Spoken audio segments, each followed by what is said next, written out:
ہندوستان اپنے فرٹیلائزر کو پاکستانی روپے میں 2400 ارب کی سبسڈی دیتا ہے. 2000. Subscribe now and press the bell icon. Never miss an update.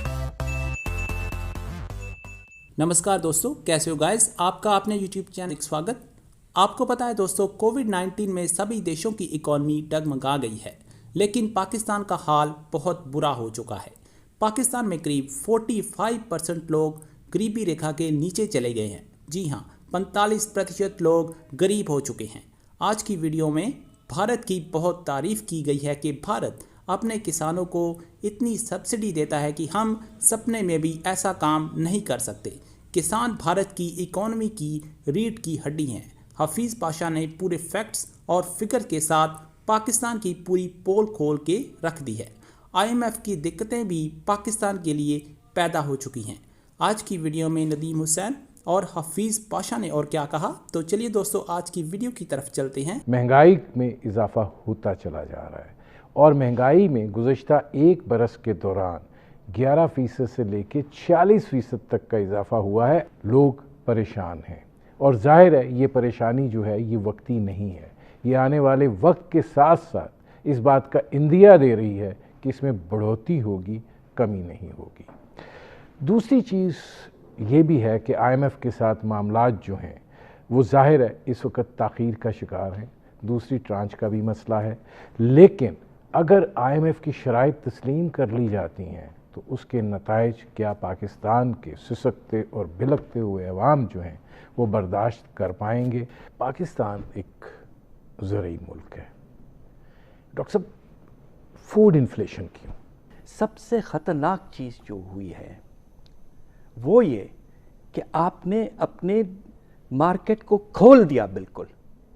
اب آپ سوچئے کہ ہندوستان جیسے ملک جو ہمارا کوئی خاص دوست نہیں ہے، اس سے ہم کپاس 0 ڈیوٹی پہ امپورٹ کرتے ہیں. 0 ڈیوٹی پہ. ہندوستان خود اپنے امپورٹ پر 60% لگاتا ہے ڈیوٹی، ایگریکلچرل امپورٹس پر، اور ہمارا کل جو امپورٹ ڈیوٹی کا ریٹ ہے سب آئٹم ملا لیں ایگریکلچرل، جس میں پام آئل ہے، ٹی ہے، پالسز ہیں وغیرہ وغیرہ، ٹماٹر ہیں 6%، اور اس میں کپاس 0%. آپ نے اپنے کسان کو ڈیفینڈ ہی نہیں کیا، اس کا خیال ہی نہیں کیا، بس آپ انڈسٹری کی طرف جا رہے ہیں.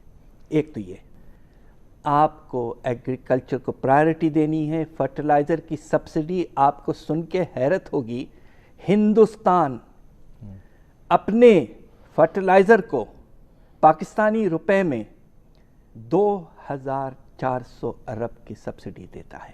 2400 ارب روپے کی سبسڈی، اور وہاں کی قیمت جو ہے فرٹیلائزر کی ہم سے 45% کم ہے.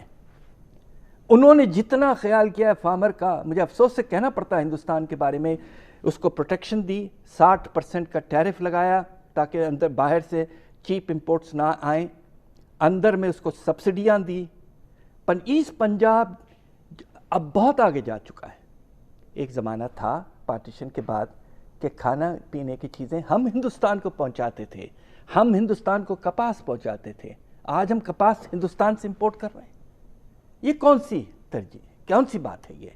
وی have to realise once again, جو 90s میں ہم نے ریئلائز کیا تھا کہ آپ کا زرعی شعبہ آپ کی ریڑھ کی ہڈی ہے.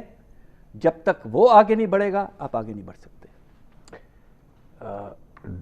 ڈاکٹر صاحب اب ذرا میں اس طرف آؤں، پھر اس سے بھی چونکہ ریلیٹڈ چیزیں بہت ساری ہیں. IMF کے ساتھ جو ہمارا معاہدہ ہے، ظاہر ہے ٹرانچز تو چلنی ہیں، وہ ریویو پہ چلنی ہے. ڈیلیز جو ہیں کیوں، کیا وجہ ہے؟ دیکھیے اس کے 2-3 وجوہات ہیں. جب سیکنڈ ریویو کی رپورٹ آئی تھی اس وقت IMF نے یہ کہا کہ ریویو تو کمپلیٹ ہو گیا ہے، مگر جو ریفارمز آپ نے ہمیں کمٹمنٹ دی ہے وہ ابھی تک آپ کر نہیں پائے. اب کون سے بڑے ریفارمز ہیں وہ؟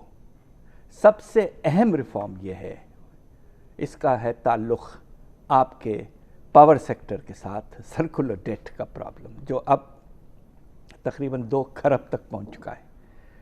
وہ یہ چاہ رہے ہیں کہ کم از کم یہ تو ہو کہ اس کے اضافہ نہ ہو.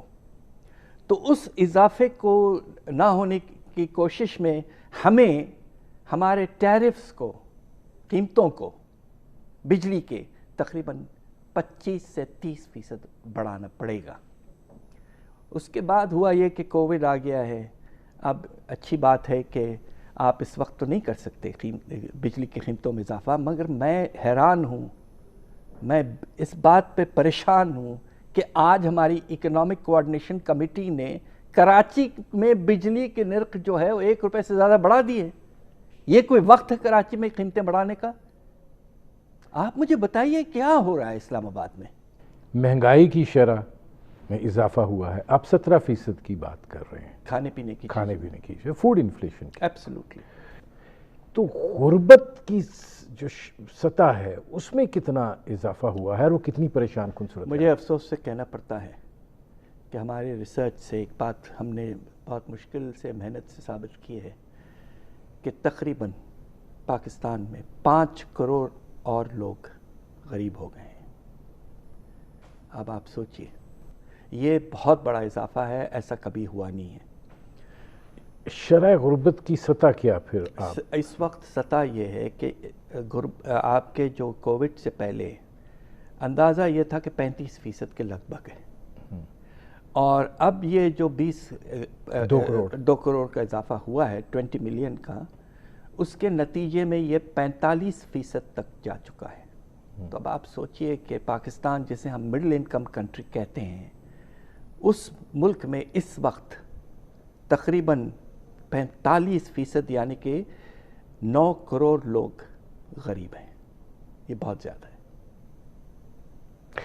ڈاکٹر صاحب یہ فرمائیے گا، پاکستان کی جو معیشت کی ہلچل ہے آپ اس کو کہاں پہ ریٹ کریں گے؟ شرح نمو اس کوارٹر میں، آخری کوارٹر 19-20 کا 10% منفی 3 مہینے میں. آپ نے ذکر کیا کہ مڈل کلاس جو ہے وہ بہت دباؤ میں ہے. آپ یہ سمجھتے ہیں کہ مڈل کلاس رہ گئی ہے یا وہ لوور مڈل کلاس کی سطح پر آ گئی ہے اور اس سے نیچے جا رہی ہے؟ دیکھیے یہی ہو رہا ہے. ہمارا جو مڈل کلاس ہے وہ ہم عام طور پہ یہ کہتے ہیں کہ جو لوگ تقریباً بیچ میں ہیں، یعنی کہ آمدنی کے لحاظ سے،